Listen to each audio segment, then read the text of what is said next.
ನಮಸ್ಕಾರ ಸ್ನೇಹಿತರೆ, ಪೀಪಲ್ ಟಿವಿಗೆ ಸ್ವಾಗತ. ನಾನು ಚರಣಿ ವರ್ನಾಡ್. ತ್ರಿಪುರದ 24 ವರ್ಷ ಪ್ರಾಯದ ಒಬ್ಬ ಹುಡುಗ ಅಂಜಲ್ ಚಕ್ಮಾ ಎನ್ನುವ ಯುವಕನ ಸಾವಿನ ಬಗ್ಗೆ ನಿಮಗೆಲ್ಲ ಗೊತ್ತಿರಬಹುದು. ಆ ಇಡೀ ಸಾವಿನ ಪ್ರಕರಣ ನಮ್ಮ ಮನಸ್ಥಿತಿ ಎಷ್ಟು ಹಿಂದುಳಿದಿದೆ ಎನ್ನುವುದನ್ನು ತೋರಿಸ್ತದೆ.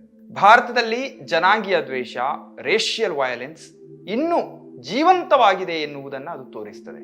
ನೋಡಿ, ಸ್ವತಂತ್ರ ಬಂದು ಇಷ್ಟು ವರ್ಷಗಳಾಗಿದೆ, ನಾವು ಆಧುನಿಕರಾಗಿದ್ದೇವೆ ಎನ್ನುವ ಭ್ರಮೆಯಲ್ಲಿ ಬದುಕ್ತಾ ಇದ್ದೇವೆ.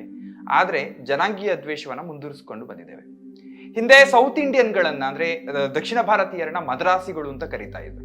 ಅವನು ಕನ್ನಡಿಗನೇ ಆಗಿರ್ಲಿ ಅಥವಾ ಮಲಯಾಳಿ ಆಗಿರ್ಲಿ, ಅವನು ನಾರ್ತಿಗಳಿಗೆ ಮದ್ರಾಸಿ. ಹಾಗೆ ಇಡೀ ಭಾರತದಲ್ಲಿ ಈಶಾನ್ಯ ರಾಜ್ಯಗಳ ಜನರು ಚೈನೀಸ್ಗಳು. ಮಣಿಪುರ, ತ್ರಿಪುರ, ನಾಗಾಲ್ಯಾಂಡ್ ಈ ಎಲ್ಲ ರಾಜ್ಯಗಳ ಜನರನ್ನ ಇವತ್ತಿಗೂ ಕೂಡ ಚೈನೀಸ್ ಅಂತ ಕರೀತಾರೆ.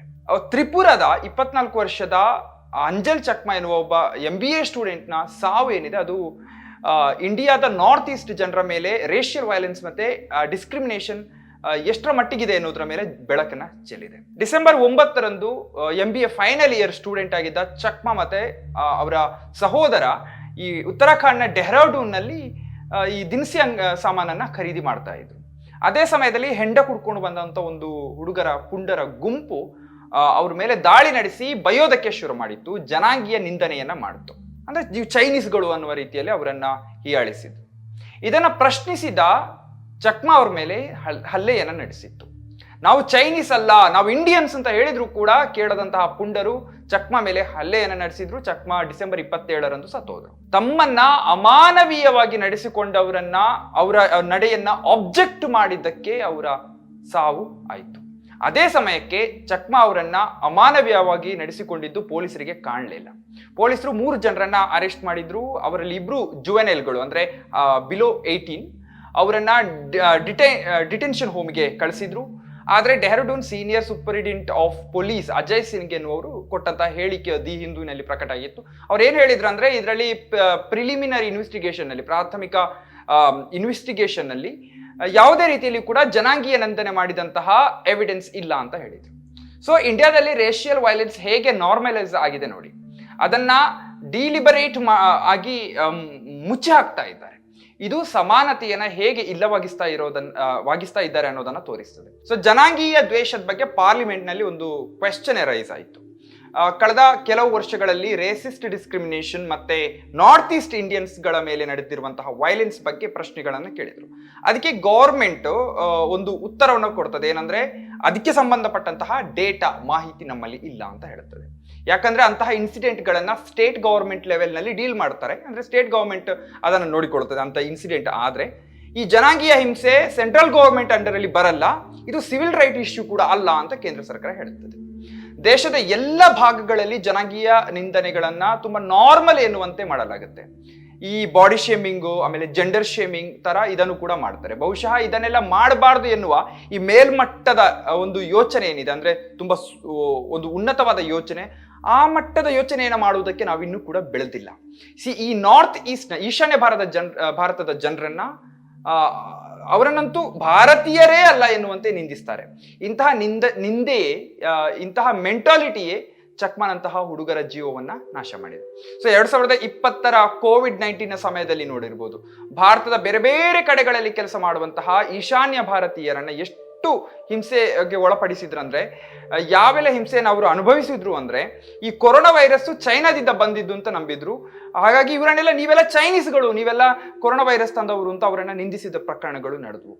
ಇವತ್ತಿಗೂ ನಾರ್ತ್ ಈಸ್ಟ್ ನ ಮಹಿಳೆಯರ ಬಗ್ಗೆ ಇರುವ ನಿಂದನೀಯ ನಡೆಯನ್ನ ನೀವು ನೋಡ್ಬೋದು. ಸೊ ಅವ್ರು ಈಸಿ ಅವೈಲೇಬಲ್ ಅಂತ ಅವರನ್ನ ಟ್ರೀಟ್ ಮಾಡೋದನ್ನ ನೀವು ನೋಡಿರ್ಬೋದು. ಅವ್ರ ಮೇಲೆ ಲೈಂಗಿಕ ದೌರ್ಜನ್ಯವನ್ನ ಮಾಡಿದಂತಹ ಪ್ರಕರಣಗಳನ್ನ ನೀವು ನೋಡಿರ್ಬೋದು. ಯಾಕಂದ್ರೆ ಅವರು ನಾರ್ತ್ ಈಸ್ಟ್ ಗಳನ್ನ ಚೈನೀಸ್ ಅಂತ ಕರೆದು ಅವರನ್ನ ಈಸಿ ಅವೈಲೇಬಲ್ ಹೆಣ್ಣು ಮಕ್ಕಳು ಅಂತ ಟ್ರೀಟ್ ಮಾಡ್ತಾ ಇದ್ದಾರೆ. ಅಷ್ಟು ನೀಚ ಮಟ್ಟಕ್ಕೆ ನಾವು ಹೋಗಿದ್ದೇವೆ. ಸೊ ಮಧ್ಯಪ್ರದೇಶದ ವ್ಯಕ್ತಿಯೊಬ್ಬ ತನ್ನ ಹೆಂಡತಿ ಜೊತೆ ಮೇಘಾಲಯಕ್ಕೆ ಹನಿಮೂನಿಗೆ ಹೋಗಿದ್ದ. ಅಲ್ಲಿ ಅವನ ಕೊಲೆ ಆಗ್ತದೆ. ಆಗ ಆ ಘಟನೆಯನ್ನ ವರದಿ ಮಾಡುವಾಗ ಭಾರತೀಯ ಮಾಧ್ಯಮಗಳು ಕೂಡ ಜನಾಂಗೀಯ ನಿಂದನೆಯ ಪದಗಳನ್ನ ಬಳಸಿದ್ವು. ಕೊನೆಗೆ ಅರೆಸ್ಟ್ ಆಗಿದ್ದು ಆ ವ್ಯಕ್ತಿಯ ಹೆಂಡತಿ ಮತ್ತೆ ಆಕೆಯ ಪ್ರಿಯಕರ. ಸೊ ಇಲ್ಲಿ ನಾರ್ತ್ ಈಸ್ಟ್ ನವರನ್ನ ಅಪರಾಧಿ ಸ್ಥಾನದಲ್ಲಿ ನಿಲ್ಲಿಸಿ ಇಲ್ಲಿ ಕೂಡ ಜನಾಂಗೀಯ ನಿಂದನೆಯನ್ನ ಮಾಡಲಾಗಿತ್ತು. ಸೊ ಜನಾಂಗೀಯ ದ್ವೇಷ ಕೇವಲ ರಸ್ತೆಗಳಿಗೆ ಮಾತ್ರ ಸೀಮಿತ ಆಗಿಲ್ಲ, ಅಂಗಡಿಗಳಿಗೆ ಮಾತ್ರ ಸೀಮಿತ ಆಗಿಲ್ಲ, ಕಾಲೇಜು, ಯೂನಿವರ್ಸಿಟಿ ಒಳಗೆ ಹೋಗಿದೆ, ನಮ್ಮ ವಾಟ್ಸಪ್ ಒಳಗೆ ಬಂದಿದೆ. ಸೊ ಅಂಜಲ್ ಚಕ್ಮಾ ಮರ್ಡರ್ ಕೇಸಿನಿಂದ ಇದು ಭಾರತದ ಜನಾಂಗೀಯ ದ್ವೇಷವನ್ನ ಬಯಲು ಮಾಡಿದೆ. ಈಶಾನ್ಯ ರಾಜ್ಯಗಳ ಜನರು ನಿರಂತರವಾಗಿ ಈ ಭಯದಲ್ಲಿ ಬದುಕ್ತಾ ಇದ್ದಾರೆ. ಇದನ್ನ ಭಾರತದ ಉದ್ದಗಲಕ್ಕೂ ಕೂಡ ನೋಡಬಹುದು. ಇವ್ರ ಮೇಲೆ ದಾಳಿಯನ್ನ ತುಂಬಾ ಲೈಟ್ ಆಗಿ ನಾವು ತೆಗೆದುಕೊಳ್ತಾ ಇದ್ದೇವೆ. ನಾರ್ತ್ ಈಸ್ಟ್ ನ ವಿದ್ಯಾರ್ಥಿನಿಯ ಮೇಲೆ ಲೈಂಗಿಕ ದೌರ್ಜನ್ಯ ನಡೆದ್ರೆ ಈ ಹೈಯರ್ ಎಜುಕೇಶನ್ ಇನ್ಸ್ಟಿಟ್ಯೂಟ್ಗಳಲ್ಲಿ ಕ್ಯಾಂಪಸ್ ಸೇಫ್ಟಿ ಪ್ರಾಬ್ಲಮ್ ಅಂತ ಅದನ್ನ ಸೀನ್ ಮಾಡಲಾಗುತ್ತೆ. ಸೊ ಸಿಮಿಲರ್ ಆಗಿ ವಿಮೆನ್ ಸೆಕ್ಷುವಲ್ ಹರಾಸ್ಮೆಂಟ್ ಅನ್ನ ಜೆಂಡರ್ ವೈಲೆನ್ಸ್ ಇಶ್ಯೂ ಆಗಿ ರಿಡ್ಯೂಸ್ ಮಾಡಲಾಗ್ತದೆ. ಸೊ ಈ ರೀತಿ ರೇಸಿಸಮ್ ಅನ್ನ ಮರೆಮಾಚಲಾಗ್ತದೆ. ಚಕ್ಮಾ ಅವರ ಸಾವು ಭಾರತದಲ್ಲಿ ಹೇಳುವಷ್ಟರ ಮಟ್ಟಿಗೆ ಚರ್ಚೆಯನ್ನು ಹುಟ್ಟು ಹಾಕ್ಲಿಲ್ಲ. ಇದಕ್ಕೆ ಕಾರಣ ಇನ್ನೂ ಕೂಡ ನಾರ್ತ್ ಈಸ್ಟ್ ನ ಜನರನ್ನ ಭಾರತೀಯರಂತೆ ನೋಡದೆ ಇರುವ ಕರ್ಮ. ಅದು ಅಂತ ಒಂದು ನೀಚ ಮನಸ್ಥಿತಿ ಭಾರತ ಮಟ್ಟದ ಚರ್ಚೆಗಳಲ್ಲಿ ಅವರು ಇಲ್ವೇ ಇಲ್ಲ. ಸೊ ಈಶಾನ್ಯ ರಾಜ್ಯಗಳ ಜನರು ಭಾರತದ ಉದ್ದಗಲಕ್ಕೆ ಹೋಗಿ ವಲಸೆ ಹೋಗಿ ಕಷ್ಟಪಟ್ಟು ದುಡಿತಾರೆ. ಬೆಂಗಳೂರಿನ ಪಬ್ಬು ರೆಸ್ಟೋರೆಂಟ್ಗಳಿಗೆ ಹೋದ್ರೆ ಅಲ್ಲಿ ಈ ರಾಜ್ಯಗಳ ಭಾರತೀಯರು ಕೆಲಸ ಮಾಡ್ತಾರೆ. ತುಂಬಾ ಮೃದು ಮನಸ್ಸಿನ ಜನರು. ಬೆಂಗಳೂರಿನಲ್ಲಿರುವ ಅನೇಕ ನಾರ್ತ್ ಈಸ್ಟ್ನವರು ಕನ್ನಡವನ್ನು ಕೂಡ ಮಾತನಾಡ್ತಾರೆ. ಸೊ ಅವರೆಲ್ಲರೂ ಎದುರಿಸುವ ಹಿಂಸೆಯನ್ನ ನೀವು ತಿಳ್ಕೊಳ್ಬೇಕು ಅಂತಾಗಿದ್ರೆ ಒಂದು ಆಕ್ಸೋನ್ ಅಂತ ಹೇಳುವ ಒಂದು ಸಿನಿಮಾ ಇದೆ, ಹಿಂದಿ ಸಿನಿಮಾ. ನಿಕೋಲಸ್ ಕಾರ್ಕೊಂಗೋರ್ ಎನ್ನುವ ನಿರ್ದೇಶಕರೊಬ್ಬರ ಸಿನಿಮಾ ಅದು. ಸೊ ಅದರಲ್ಲಿ ಡೆಲ್ಲಿಗೆ ವಲಸೆ ಹೋಗುವ ಈಶಾನ್ಯ ರಾಜ್ಯಗಳ ಜನರು ತಮ್ಮ ಬಾಡಿಗೆ ಮನೆಯಲ್ಲಿ ಒಂದು ಮದುವೆ ಫಂಕ್ಷನ್ ಮಾಡೋದಕ್ಕೆ ಎಷ್ಟು ಕಷ್ಟಪಡ್ತಾರೆ, ತಮಗೆ ಬೇಕಾದ ಅಡಿಗೆನ ಮಾಡೋದಕ್ಕೆ ಎಷ್ಟು ಕಷ್ಟಪಡ್ತಾರೆ. ಮಸಾಲೆ ಹಾಕಿದ ಅಡಿಗೆ ಮಾಡುವಂತಿಲ್ಲ, ಮಾಂಸದ ಅಡಿಗೆ ಅಂದ್ರೆ ಈ ಪೋರ್ಕ್ ಅದನ್ನೆಲ್ಲ ಮಾಡುವಂತೆ ಇಲ್ಲ, ಎಷ್ಟೆಲ್ಲ ಕಷ್ಟಪಡ್ತಾರೆ ಅನ್ನೋದನ್ನ ಅದರಲ್ಲಿ ತೋರಿಸಲಾಗಿದೆ.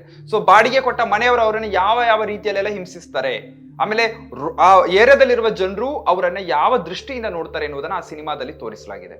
ಸೊ ಬಹುಶಃ ಇದೆಲ್ಲ ನಮ್ಮ ಮನಸ್ಸಿನ ಆಳಕ್ಕೆ ಇಳಿದ್ರೆ ನಾಗಾಲ್ಯಾಂಡ್, ಮೇಘಾಲಯ, ಆಮೇಲೆ ತ್ರಿಪುರಾದಂತಹ ರಾಜ್ಯಗಳ ಜನರನ್ನ ಚೈನೀಸ್ಗಳೆಂದು ಕರೆದು ಅವರ ದೇಶಭಕ್ತಿಯನ್ನ, ಅವರ ರಾಷ್ಟ್ರೀಯತೆಯನ್ನ ಪ್ರಶ್ನಿಸುವ, ತಮಾಷೆ ಮಾಡುವ ನೀಚತನ ನಮ್ಮಲ್ಲಿ ಸ್ವಲ್ಪ ಕಡಿಮೆ ಆಗ್ಬೋದು. ಇದು ಕೇವಲ ಈಶಾನ್ಯ ರಾಜ್ಯಗಳ ವಿಚಾರದಲ್ಲಿ ಮಾತ್ರ ಅಲ್ಲ. ನಾವು ಒಬ್ಬರ ದೇಹ, ಒಬ್ಬರ ಆಹಾರ, ಜಾತಿ, ಧರ್ಮ, ಭಾಷೆ, ಲಿಂಗ ಇವ್ಯಾವುದನ್ನ ಕೂಡ ತಮಾಷೆ ಮಾಡುವ ಮಾನಸಿಕ ರೋಗ ನಮ್ಮಲ್ಲಿ ಸ್ವಲ್ಪ ಕಡಿಮೆ ಆಗ್ಬೋದು. ಸೊ ಈ ಬಗ್ಗೆ ನಿಮ್ಮ ಅಭಿಪ್ರಾಯವನ್ನ ಕಮೆಂಟ್ ಬಾಕ್ಸ್ ನಲ್ಲಿ ತಿಳಿಸಿ. ಹಾಗೆ ಈ ವಿಡಿಯೋವನ್ನ ನಿಮ್ಮ ಸ್ನೇಹಿತರ ಜೊತೆ ಹಂಚಿಕೊಳ್ಳಿ. ನಮ್ಮ ಚಾನೆಲ್ ಅನ್ನ ಸಬ್ಸ್ಕ್ರೈಬ್ ಮಾಡೋದಕ್ಕೆ ಮರಿಬೇಡಿ. ಹಾಗೆ ಫೇಸ್ಬುಕ್, ಇನ್ಸ್ಟಾಗ್ರಾಮ್, ಟ್ವಿಟರ್ ಪೇಜ್ಗಳನ್ನ ಫಾಲೋ ಮಾಡೋದಕ್ಕೆ ಮರಿಬೇಡಿ.